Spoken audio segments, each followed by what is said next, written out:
Un opositor venezolano en la mira del régimen recibe el mensaje de un contacto conocido. Es alguien de confianza. Así figura en la pantalla de su móvil. Concuerdan una cita. Responde y espera. El político llega y aguarda en el lugar indicado, pero el interlocutor nunca se presenta. En cambio, el apuntado sufre un secuestro y es trasladado a uno de los tantos hogares que el Servicio Bolivariano de Inteligencia, SEBIN, tiene por todo el país. Una vez detenido e interrogado por fuera de la ley es liberado por escasos instantes, momentos después será nuevamente apresado de forma oficial y llevado a una dependencia declarada. Se pregunta si su amigo lo traicionó, pero no es así, el texto jamás había sido enviado por él. El misterio se extiende. ¿Qué fue lo que ocurrió? La dictadura consigue engañarlos y el anzuelo pocas veces es rechazado. Estos hogares, un eufemismo para los centros clandestinos de interrogación, están desparramados por gran parte de Venezuela, y son controladas tanto por los agentes de Nicolás Maduro como por el G2 castrista. Es lo que sufren aquellos que se oponen con decisión al régimen, y que no están dispuestos a bajar sus brazos. Por estas horas, el mundo posa su mirada en los movimientos de cada uno de los actores de la vida del país. Uno de ellos, Estados Unidos, aparece como el más decidido a sostener la transición democrática al apoyar firmemente al presidente interino Juan Guaidó. ¿Quién necesitaría de mayores muestras de solidaridad por parte de sus aliados internos? Esta semana podrían multiplicarse las medidas desde Washington. Es posible que se den a conocer aún más sanciones económicas del Departamento del Tesoro sobre la jefatura y los allegados directos del régimen. Las mismas también podrían golpear a sus aliados, sobre todo Cuba, una de las administraciones que amparan a Caracas. ¿Presionará también sobre otras islas? Por el momento, los Estados Unidos ingresaron en etapa de negociaciones con Rusia, el principal sostén económico y militar del Palacio de Miraflores. Mientras tanto, y pese al fallido plan para expulsar a Maduro del poder, parte de la oposición venezolana continúa adelante con la Operación Libertad. Vladimir Padrino López, el ministro del Poder Popular para la Defensa, y líder del ejército bolivariano y sobre el cual todos posaban sus ojos desde el inicio de los alzamientos en la base aérea La Carlota, faltó a su promesa de empujar de la sede gubernamental a Maduro.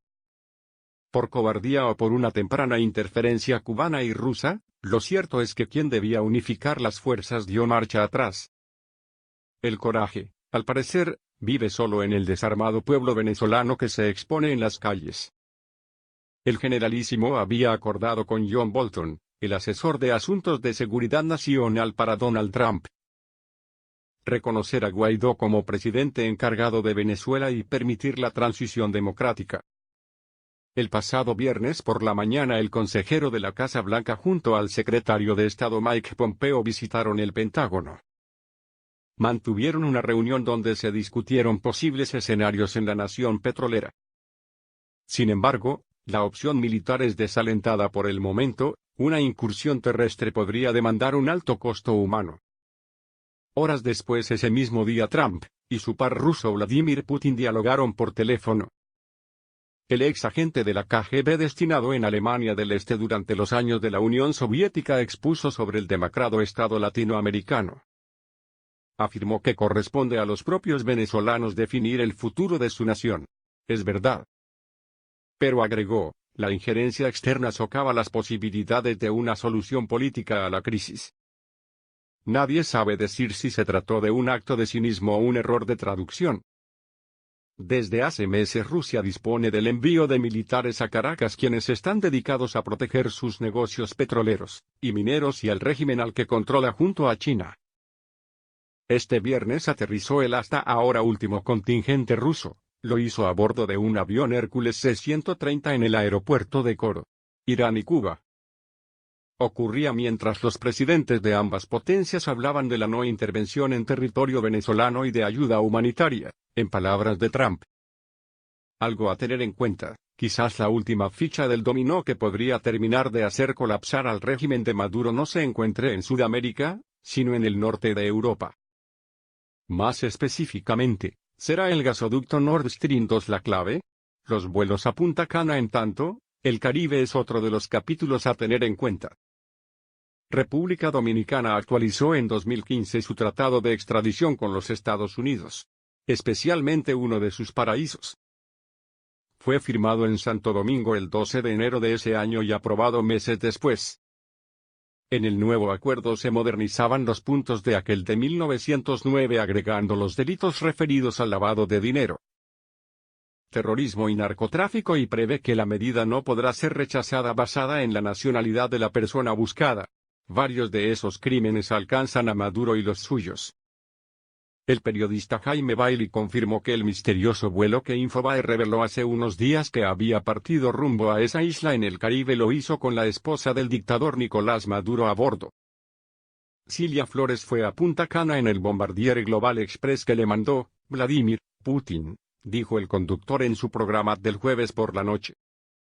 La aeronave llegó proveniente de Moscú el martes 30 de abril, y estuvo solo una hora en el Aeropuerto Internacional de Maiquetía. Lo primero es la familia. Junto a la mujer habrían embarcado otros 3 pasajeros. El lujoso avión con matrícula TCTSR pertenecería a un empresario de íntima confianza de Tarek El Aissami, ministro de Industria y Producción Nacional de Venezuela, uno de los chavistas de relaciones más aceitadas con Hezbollah y el régimen teocrático de Irán. Ese amigo de los cielos no es otro que Samar José López Bello, huésped que conoce como pocos las comodidades del Hard Rock Hotel Casino de aquel centro turístico dominicano donde suele disfrutar de su campo de golf y restaurantes. El sushi es otra de sus debilidades. Sobre todo zen, de comida japonesa. Tan próximos son el aficionado golfista y su alter ego que ambos fueron acusados formalmente en marzo ante un tribunal norteamericano por sus vínculos con el narcotráfico, y por utilizar aviones privados para unir Moscú, Estambul y Caracas violentando una sanción previa del Departamento del Tesoro. Hay quienes sospechan que esos vuelos podrían dejar alguna huella en la ruta del oro que se fuga desde Venezuela. La investigación está en marcha en los tribunales del Distrito Sur de Nueva York. Tanto El Aissami como López Bello tendrán que pensárselo 2 veces antes de salir de Venezuela, advirtió el pasado 8 de marzo el agente especial Ángel M. En tanto, Maduro se muestra cada vez más debilitado. Meléndez al dar a conocer los cargos. La revelación de que habría intentado fugarse, y le fue impedido, dejó en evidencia que el control que alguna vez tuvo sobre los resortes de poder se esfumaron. El ejército responde únicamente a Padrino López. Los colectivos chavistas, la fuerza parapolicial que aterroriza a los venezolanos, viven bajo el yugo de un revitalizado Diosdado Cabello, quien ahora también se apropió del Servicio Bolivariano de Inteligencia, SEBIN, al que conduce junto a cubanos. La producción de barriles y minera está supervisada por rusos y chinos que cuidan refinerías, pozos y centrales energéticas. La economía está desbocada desde hace meses y su ministro, Simón Serpa Delgado, parecería únicamente preocupado en cómo desviar el oro a Medio Oriente. Aquellos países que consiguen por ahora comprarle petróleo eludiendo las sanciones norteamericanas lo hacen a una tercera parte de su valor. A los pocos minutos chinos y rusos lo venden a precio de mercado. A Maduro solo lo sostienen porque no tienen con quién reemplazarlo. Si cae él, caen todos los demás, explica a Infobae un hombre que conoce como pocos la decadencia chavista. Ante las cámaras, el hombre que dicen que envió a su familia a Punta Cana ensaya fortaleza: vamos a cortarle la cabeza a quien haya que cortársela para que aprendan a respetar a nuestro pueblo.